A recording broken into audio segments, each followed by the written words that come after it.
Our following keynote speaker has over 30 years of experience in cybersecurity and intelligence, founded and sold several cybersecurity companies, and held numerous executive positions within some of the most notable organizations, such as Mandiant, and now holds the position of founder and CEO of Vigilacity, speaking about challenges and opportunities for trust and authenticity in the age of artificial intelligence. Please welcome Karim Hijazi, founder and CEO, managing director and general partner of SCP and Co.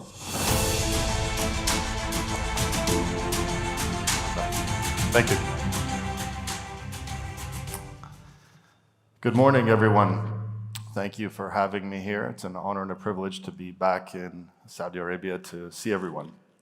I was recently here just about 2 months ago delivering another keynote on a similar topic, but as Samir very eloquently said, we're seeing advancements so rapidly that we can't even keep up. So when I did my presentation, there were elements of things in there that actually have already been surpassed. So it'll be a very interesting conversation today. So a little bit about me. As mentioned, I have 30 years of experience in cybersecurity and intelligence. I started in counterintelligence. So effectively, I was responsible for helping organizations protect themselves from adversaries, building countermeasure systems for large corporate environments, as well as government in certain contractor capacities. A lot of work with intelligence communities and various governments. I've founded multiple companies as a CEO and founder. I've exited them. Most notably, I exited a company called Unvalence to Mandiant in 2012. And that was one of the most notable exits ever because we were the ones to create the APT-1 report, which was effectively the birth of the concept of an advanced persistent threat. And what's interesting is APTs have only advanced even further now, and they're now taking on characteristics of artificial intelligence, which make them that much more formidable. So there's huge topics in interlacing between cybersecurity intelligence and artificial intelligence now. I have deep subject matter expertise in advanced threat actor activity and how they're leveraging this type of technology to really drive forward their agendas. As mentioned, I'm the founder and CEO of Vigilacity, which is a next generation threat removal platform, and it does leverage machine learning and artificial intelligence effectively. And I am a managing director of SCP & Co., which is an investment firm specifically targeting organizations that are developing technologies to be the counterbalance to malicious AI. So we haven't even seen that yet, but we're trying to be ahead of the curve on it. I've had a number of experiences representing various organizations to the media. As I mentioned, the APT-1 report, one of the most notable reports out there around threat. I also created a report alongside several other organizations, including MIT and Palantir, called Project Cyberdawn. And that looked at the vulnerability and active compromise status of various countries around the world. So as I started to develop this presentation, it dawned on me that AI is advancing so rapidly without much concern around the risks. And part of the reason, unlike normal threats when it comes to advanced persistent threats or nation-state actors, is that AI is a wolf in sheep's clothing in a lot of ways. It's got incredible potential, but it's got huge risks associated with it as well. And it made me think about what the adoption factor was. And really, quite frankly, it's demand and purpose. And usually when you have one or the other, that's enough. But when you have both, it really creates an incredible groundswell and a drive to kind of push things forward. A couple really notable data points here. 76% of enterprises have prioritized AI and machine learning in their IT budgets. That's a huge amount for a very short period of time to sort of see the value of this. And part of the reason behind that is that there's projected 79 zettabytes of data to be produced by 2025. I frankly, 30 years worth, I didn't really remember what a zettabyte was until I looked it up. That is actually 1 trillion gigabytes. So if you think about that, that's a 76 trillion gigabytes of data by 2025. And that's just low estimates, quite frankly. And there's absolutely no way a human could possibly analyze that.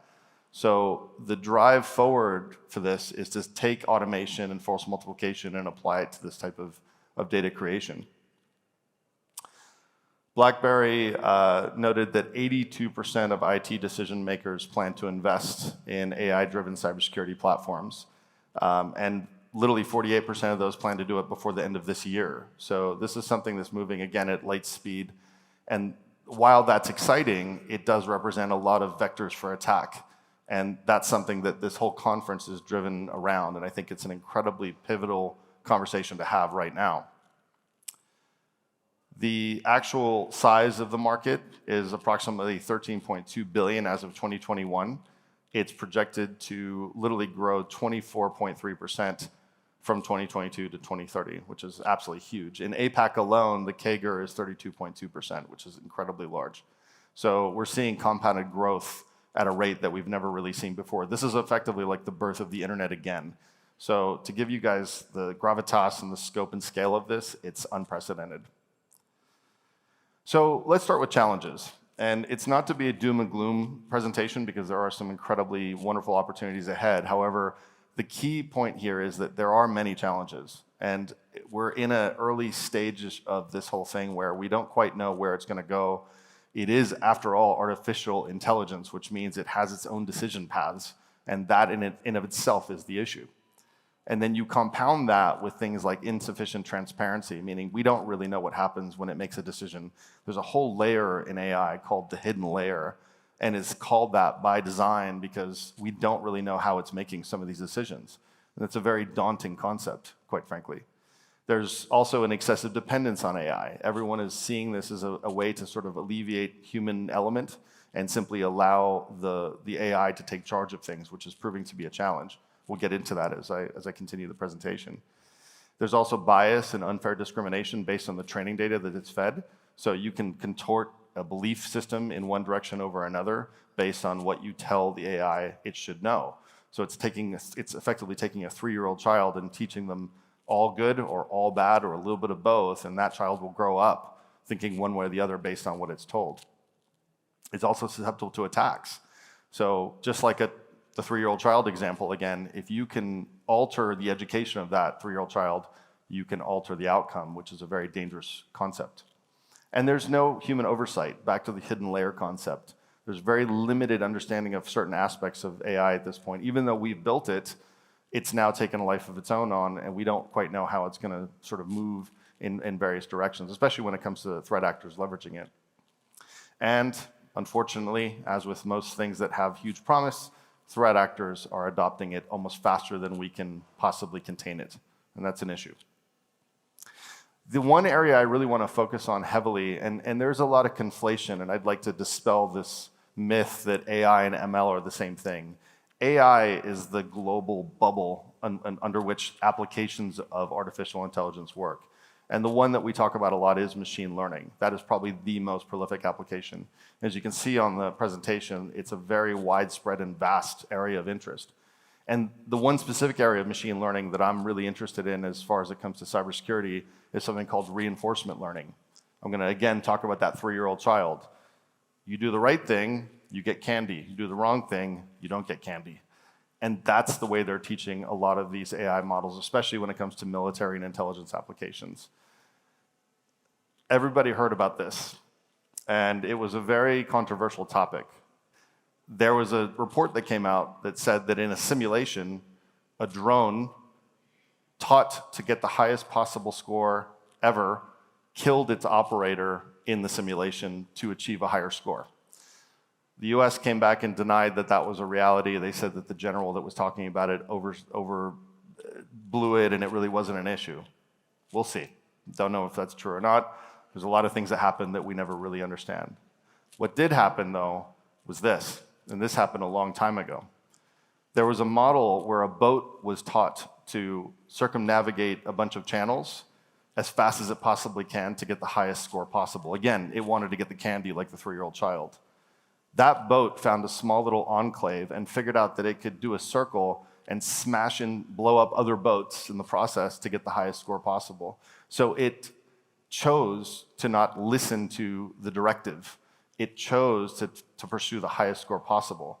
Now you take that reality and you put it into a war zone or a battlefield or a theater of combat, and you have a really dangerous proposition, especially if something like this is unchecked and unmanaged by the operators, and especially if it doesn't listen to the operator because it sees the prime directive as the only thing to do. And this is exactly where the threats of AI by itself become a problem, not to mention the risks that come with the threat actors driving its focus. Interestingly enough, as it relates to that, AI, algorithmic, and automation incidents and controversies repository, which is a massive mouthful, reported 26 times more alerts in 2021 than it did in 2012. So we're seeing an astronomical growth of concern and worry. We all saw the open letters that came out from Elon Musk and the OpenAI group and all that. These are all just symptoms of a greater issue, which is that we don't quite know how to manage the controversies that are manifesting from it. Interestingly enough, each country has their own concerns about AI. This is, of course, far from comprehensive, but I find it fascinating because it kind of emulates where you see different concerns. China's very worried about bugs and vulnerability to attack. Germany is worried about automation. The US, as predicted, is worried about proprietary information loss and the use of AI to collect that, and a variety of other areas that you can see here that have their own concerns around things. So the concern is starting to mount. Conversations like what we're having in this conference are incredibly pivotal, and they will sculpt what we're going to be doing forward as far as managing these issues, especially from a country-to-country perspective. Saudi especially is an incredibly important area in the world. It has a huge amount of resources, a huge amount of talent, huge amount of intellectual property that could be at risk. So it's incredibly key that we have these conversations now early on in the process. Here's where it gets interesting. Large language models can be jailbroken. This literally was from late July of 2023. They found a way to actually bypass the security controls and the guardrails to have it deliver what it shouldn't be delivering. And they did it by doing what I consider very similar to something like a SQL injection attack for those that are in cybersecurity. They injected a bunch of content that was absolutely useless into the query to get it to spit out what they wanted. And it's fascinating because, as you can see, that's the actual query that worked to get step-by-step instructions on how to steal an identity. And it worked. And it still works today. And they can't stop it. So there's no way they can just send a patch up or an update to ChatGPT and then it goes away. This is part of the problem that fundamentally exists the way the architecture of this has been built. So unfortunately, this is probably very early symptoms of more issues to come with LLMs. Now, as I mentioned before, cybercriminals are leveraging this hugely. They find this to be an incredible force multiplier and resource of their own to take on.